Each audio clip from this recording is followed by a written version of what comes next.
Welcome to another episode, everyone. You're joining us at a crucial time here. The East, they've got their playoff brackets set, but the Western Conference, pure drama right down to the very last day. Oh, absolutely. Today, this Sunday, last day of the regular season, and in the West, it's still, well, pretty much totally up in the air for a lot of teams. It really is. Seeds 4 all the way down to 8 are still undecided, and we don't even know who's hosting that 9 versus 10 play-in game yet. Exactly. So for this deep dive, our mission is simple. Cut through the confusion. We want to get a clear picture of what's on the line for every single team today. What do they need to do? What happens if other teams win or lose? That's the key. Let's jump in. First, the team that's already kind of relaxed, you could say, the Oklahoma City Thunder. What a season for them. They clinched the number 1 seed, got home court all through the West playoffs, 67-14.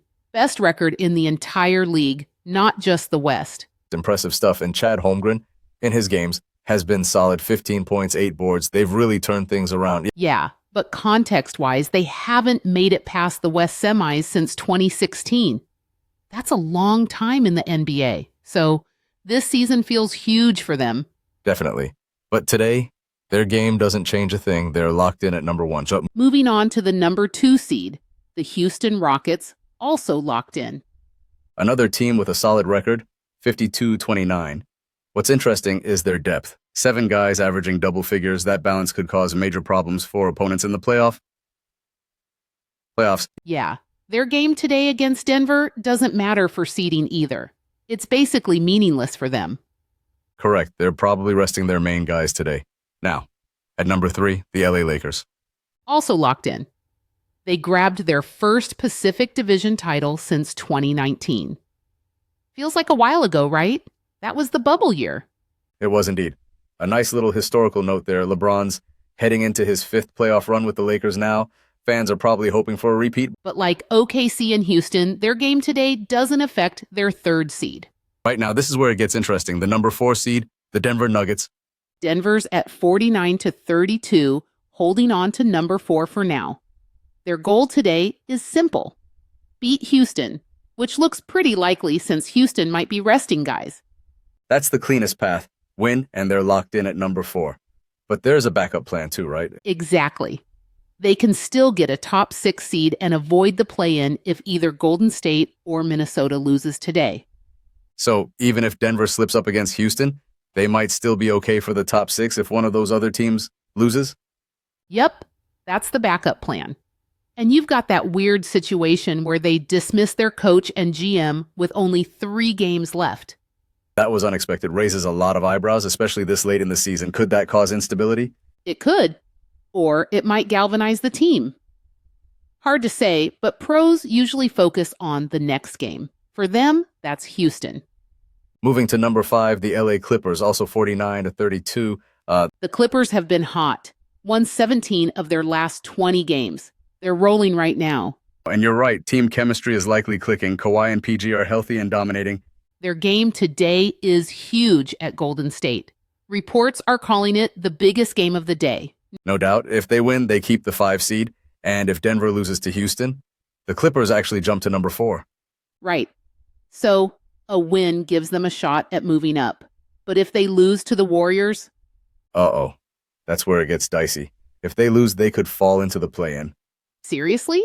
Even after winning 17 of 20? Yep. The only way they avoid the play-in if they lose is if Minnesota loses to Utah or Denver loses to Houston. So if they lose, they're scoreboard watching. If both Minnesota and Denver win, the Clippers drop to the play-in. Exactly. Huge pressure on them in that Warriors game. Speaking of which, let's talk about the Warriors at number 6. Golden State's at 48-33, and for them, the goal is simple. Beat the Clippers, win, and they avoid the play-in entirely. Definitely. You want to skip those extra games if you can. Less wear and tear, less chance of a weird upset. Exactly. But if they lose to the Clippers? They could still hold on to the 6th seed, but only if Minnesota loses to Utah. So they'd need some help from the Jazz? Yep. And the worst case scenario? They lose to the Clippers and Minnesota beats Utah. Then the Warriors drop to number 7 and host a play-in game. Wow. So that Warriors-Clippers game? Absolutely pivotal for both teams. For sure. Now, let's look at the Minnesota Timberwolves. Also, 48-33. They had that brutal loss earlier this week against the Bucks. Blew a 24-point lead in the fourth. That stings, especially with everything on the line now. But good news for them, they control their own destiny. Exactly.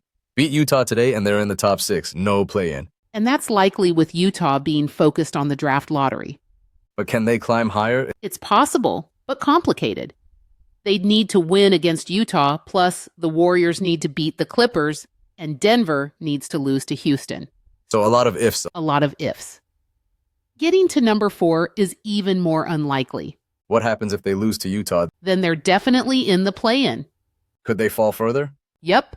If they lose and Memphis wins, they drop to number 8. And don't forget, Anthony Edwards is suspended for this game. Massive blow for them. Losing your best player for a game that could decide your playoff fate? Tough. Yeah, that makes it a lot harder to get that crucial win. Now, speaking of Memphis, they're sitting at number 8, 47-34. Memphis, those recent losses locked them into the play-in, but they can still move up to number 7 if they beat Dallas and Minnesota loses to Utah. So, win and hope Minnesota stumbles? Exactly. Now, the final 2 spots in the play-in, Sacramento and Dallas, both 39-42. Yep. And Sacramento currently holds the 9 seed. If they beat Phoenix, they host the play-in game. Simple enough. But for Dallas, their path to hosting is tougher.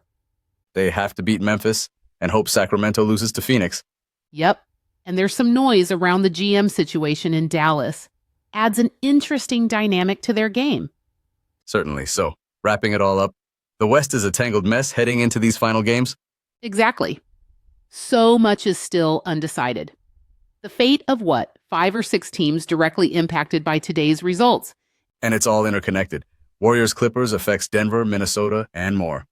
Dominoes waiting to fall across the conference. It's going to be fascinating to watch it all unfold.